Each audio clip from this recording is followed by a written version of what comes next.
So let's get to it all right now. As the month of September began, there had been several stories about the formation of a new major hockey league, sort of being developed as a rival to the old established National Hockey League. Now we know that it happened in football with the American Football League and in basketball with the American Basketball Association, and in both cases, they resulted in mergers with the established leagues. That was probably the case here, but at this point in time, we really didn't know much about it. Most of the stories about the WHA at this point were rather nebulous in nature, and there wasn't a lot of real substance to the ideas that had been circulated by this point, 1st of September. There was only one city that had come forward to say they were going to have a team in the new league, and that was Milwaukee, Wisconsin. The main concern for the NHL at this point, whose leadership, by the way, seemed to be wholly aware but unconcerned about the new league, their main concern was getting control of the new Nassau County Coliseum Arena for a prospective new NHL franchise. The NHL bigwigs figured that any new league would have to have a New York City presence, and if they were able to commit to a team in that Long Island rink, the new plans would be effectively scuttled. Now, all this was going on behind the scenes in August, but in the early days of September, there was simply no real new news being reported, at least in the major U.S. and Canadian outlets that we were able to scour. You would come across an oblique, a minor reference, but there wasn't really a lot for us to learn. In fact, the main news item, and this was in Newsday, that was reported was that the Nassau building on Long Island had hired a manager very early in September. Here's the Newsday story. Take note, there's no mention of the rival league as of yet. With a dateline of Mineola, New York, the paper writes that the manager of the Salt Lake City Salt Palace, that's where the Salt Lake City Golden Eagles play, was named to manage the Nassau Coliseum, which is scheduled to open in April of 1972. The Coliseum's new manager was Earl Duryea, only 33 years old, and he said he expected to assume the post on October 15th of this year.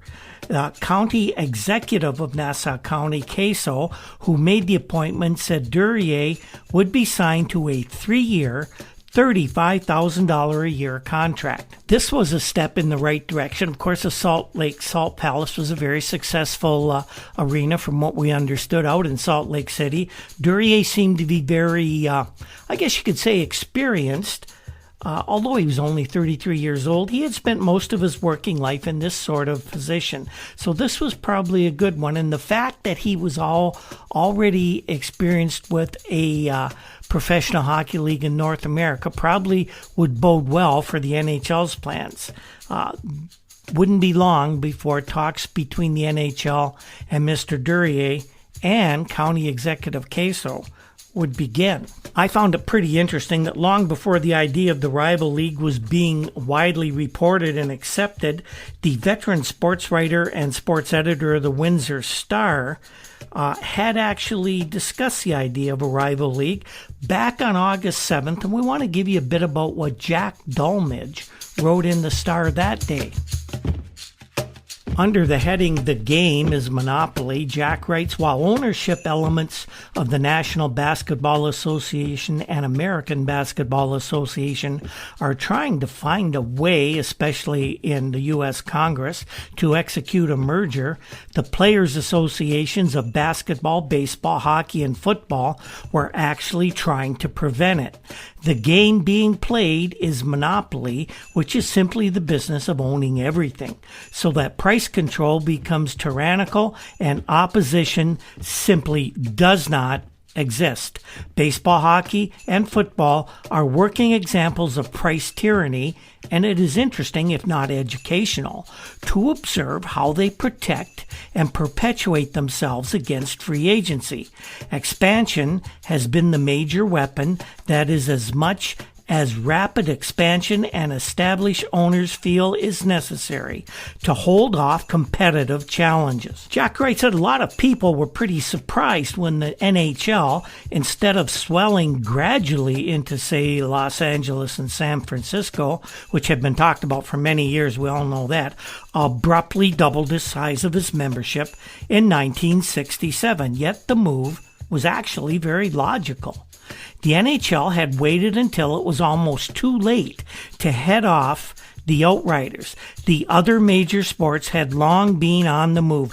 The lateness of the hour meant hockey had to expand basically recklessly. If the NHL had waited much longer, some of their present partners would have gone into orbit by themselves, and that would have led to costly wars and mergers. Current estimations from the hierarchy of the NHL suggest that no further expansion will occur until 1974 at the earliest. Couple points here about what Jack is writing. There was a move afoot during the early to mid-1960s by the Western Hockey League to declare itself a major league and then to raid players from the NHL, and at that time, one of the names most prominently mentioned was Bobby Hull, who would have been signed by the then Los Angeles Blades. The NHL's expansion in 67 and their announcements prior to that effectively headed off that move. And then now they're saying they're not expanding till 74. And remember, Jack is writing this before the WHA really starts to get traction. In fact, Jack acknowledges that when he says all this could change at actually any moment. It depends on the strength of the outer boundaries. Competitive ownership can mushroom overnight in these times, and any group of competitive ownership is a threat to existing monopoly, even if it's a mere paper league with dubious collateral. The American Football League was initially nothing more than a paper league with dubious collateral. Within a decade, they had enough armament to conduct an open contract war, forcing the established National Football League to absorb them in order to preserve, what else? The monopoly.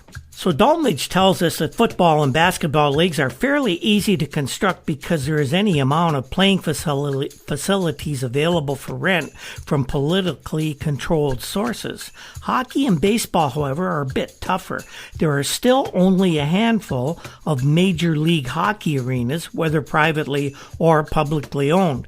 Comparatively speaking, baseball stadia of major league rank fall into the same category. Baseball and hockey, baseball notably, requires strong entrenchment in their parks and buildings.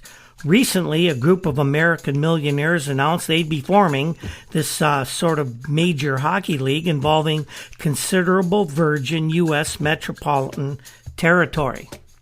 Maybe it was a flash in the pan. NHL expansion has encountered enough weaknesses. Mostly, of course, in California, to recommend caution in warm weather areas, but you never know. The struggle to establish expanding hockey is still in its infancy in the United States. There is still the possibility that professional Major League Hockey will become much more broadly fashionable. Any flash in the pan nowadays does beg a second look. The Continental Baseball League, if you remember, never got off the ground, but they threw a tremendous scare into the American National Leagues of Major League Baseball, and they provoked the majors' hurried expansions. What we did know at this time is that hockey and basketball were not as stable as they'd like to be. Their expansion policies were very indeterminate. They kind of going by the seat of their pants. They're also scrapping between themselves over television primacy, a battle which is probably going to go on for a good many years. Football enjoys the richest of all television dowries, but baseball is doing very well at this time in 1971.